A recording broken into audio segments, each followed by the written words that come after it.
Ano ang pipiliin mo, yung style ng education noon or yung education ngayon? So, meron dito yung post ni teacher, makaka-relate ka kasi sa pinost ni Sir or Teacher Berlin Celosa. So, ito yung pinost niya, no? Teacher ako na naging estudyante din. Yes, ibang era or panahon na ito. Era ng kabataang lunod sa karapatan pero hindi alam languyin ang realidad ng upper caps responsibilidad. In capital letters yan ha. So, era ito na pwede nilang gawin ang gusto nilang gawin. Era ito na bawal silang pagalitan. Era ito na ipapasa mo sila kahit hindi marunong magbasa. Era ito na kahit paulit-ulit ang maling ginagawa sa paaralan ay kailangan mo silang ipasa. Era ito na kaya nilang sagot-sagutin ang mga guro. Era ito na kakampi nila ang kanilang mga magulang laban sa disiplina. Noong panahon namin, mataas ang respeto namin sa aming mga guro. So, in capital letters sa guro. Huwag nating inormalize ang salitang panahon nyo yon. Ayan. Hindi kayang baguhin ng panahon ang kahulugan ng salitang respeto o paggalang, ang pagtanaw ng utang na loob at pasasalamat. Ang mga guro ay tao din na may limitasyon at kahinaan. Maunlad na Miyerkules sa ating lahat. Agree ka ba dito sa kasabihan na most successful people were once students of terror teacher? Kasi discipline matters. Ayan no. So makikita yung mga estudyante noon, ganyan ang setup noon. Ayan, tapos blackboard pa. Naabutan ko po yan noon nung elementary ako. And then, alam nyo ba, noong panahon, na-experience ko na rin to. Pinag-squat sa harap ng klase. So, nag-i-squat kami kapag usually late, kapag noisy, kapag kumakain, ayan. Or kapag hindi nagustuhan ni teacher yung mga recitation mo or yung sagot mo sa kanya. Squat talaga. And then dito naman, pinalabas ng classroom. Usually, late din ito, no? Late o kaya kapag mababa yung score mo sa exam o kaya sa quiz or hindi ka nakasagot sa mga question niya, sa mga recitation or hindi mo nagawa yung assignment mo. So, papalabasin ka talaga ng classroom.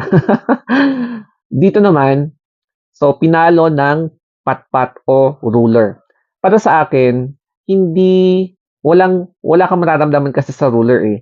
Ang ginagamit namin noon, ang ginagamit ng teacher noon is yung tabla talaga, yung 2 by 2, yung talagang hindi mo maasahan na mabubuhat at yun yung gagamitin talaga ng teacher, no? And ang pinaka-effective daw ay yung bayabas, yung branch ng bayabas kasi talagang medyo mas matigas yung composition ng wood na yon. And hindi lang ganun, no? Ganon. So, mas nararamdaman kapag ganito yung ginagawa sa kamay namin. And then dito, hindi pinapapasok sa first subject dahil late. Ilang beses ko na itong na-experience, especially nung grade 6 na ako. Ayan. So, dito talagang as in the whole first subject, nasa labas kami ng gate. Pero kapag umuulan, nasa corridor kami. O, di ba? Na-experience ko na rin to. Ayan. So, ang next naman dito is inukaan ng buhok dahil hindi nakapagpagupit. Usually, the first Monday of the month, kailangan talaga ng papagupit kaming lahat, no? Pag nakalimutan namin magpagupit, eto ang aabutin namin. Tapos, hindi lang yan, no? Uh, kapag, alam mo yon hindi standard. Kasi dati 3 by 4 yung dapat measurement. So, dapat 3. Kapag mas mapag-low cut or semi-low cut, ganun ba yon kulang pa yung dapat semi-high cut yung gupit para hindi kami maukaan sa buhok. ganyan siya. And then, minsan, binibilad sa quadrangle sa katanghaling tapat. Usually, hindi ko pa na try ito, pero ginagawa namin to pag PE o kaya sa mga science class, lumalabas kami para mag-explore, depende sa subject na tatalakayin namin or experiment, mga laboratory, mga ganyan. And then, eto, pinagsulat sa notebook or intermediate ng ganito kapag walang assignment. Ayan, I will do my homework. Usually, siguro 5,000 na ganito. So, makakaubos ka ng ilang page. Pero, yung mga classmate ko, nangyari na 'to. Sa akin kasi, hindi ko pa nasubukan yung I will do my homework. As in, grabe, I will do my homework. Siguro, ito yung punishment kapag hindi ka talaga gumawa ng homework or project mo. Tapos, galit na galit pa yung teacher sa'yo, no? So, ganyan yung ginagawa sa amin.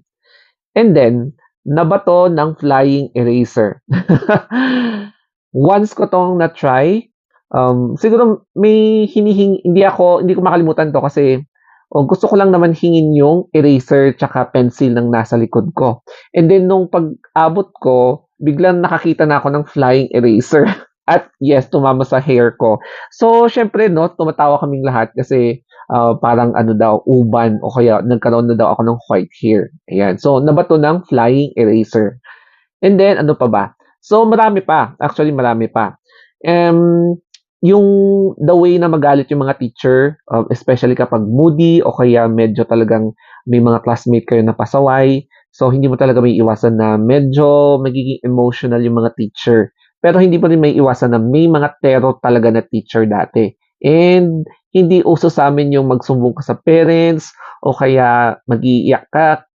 Yung ginagawa namin is tahimik ka na lang para hindi ulit magalit ang teacher. Ito naman yung benefits basing from our own experience. Ang number one is yung patience. The level of patience mas mataas. Siguro, ina-analyze muna yung situation bago ako mag-react, mga ganon. So, the level of patience, nagkaroon talaga ng positive outcome, no? Sa pagkakaroon ng terror teacher. Ayan.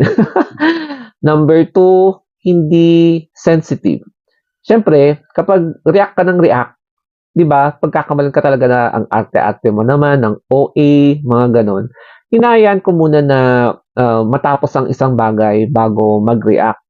Tapos tinitignan ko yung positive and negative side bago mag-react. Yung mga gano'n. And then number three is yung emotions. So, pagdating naman sa emotions, uh, nakita ko na kung ano yung magiging mangyari kapag nagagalit ang isang tao. So, syempre, ilang beses na namin nakita kung paano magalit yung teacher. So, para sa amin, wag na lang sabayan ang galit ng isang tao. Kasi kapag sinasabayan mo, magkakaroon pa ng additional problem, ganon. So, iniisip na lang namin, ay siguro may nangyari kay teacher sa bahay, kaya galit na galit siya sa klase. O kaya, yung mga ina-analyze namin, baka may nagawa kaming kasalanan, such as madumi yung damit namin, hindi maayos yung notebook, o kaya hindi maayos yung the way na sinasagot namin yung mga papers, mga questions sa exam or quiz, mga ganun na bagay. Kaya magkakaroon ka talaga ng reflection para sa sarili mo kung paano mo i-adjust yung mga medyo errors na nagawa mo na itatama mo in the future. Ngayon kasi, meron ng social media. So, ang panlaban or ang pantapat kasi ng mga estudyante is isa social media nila ang mga teacher. In which, merong mga case-to-case basis talaga na hindi natin may iwasan na may mga tao na medyo lumalabag na talaga sa mga rules, mga ganyan. And meron din mga estudyante na talagang pasaway at natetest yung patience ng teacher. Kaya, no wonder may mga ganitong klaseng teacher na nagiging emotional. It's because dito sa Pilipinas, 50 versus 1 or 60 versus 1 teacher. So, syempre, it is very challenging para sa mga teacher na kontrolin yung number of students in one classroom. Tapos, iba-iba pang subject, no? Lalo na kapag grade 6, grade 5 na mapunta sila sa mga different classrooms. So, another stress, another challenge na kung ano yung strategy na gagawin nila para to pacify yung mga level of pasaway na estudyante. Kaya one last question. Ano ang mas prefer mo? Yung way of system noon sa paaralan or yung system ngayon? Okay, so thank you so much for watching. Sana may natutunan kayo dito sa video. And sana nagkaroon kayo ng idea kung paano hinahandle yung educational system noon at ngayon. So, follow me sa Instagram account, The Story of Anthony. Ayan po. And then, pati na rin sa aking mga other social media accounts. So, always think positive and wag laging nagre-react. Mwah!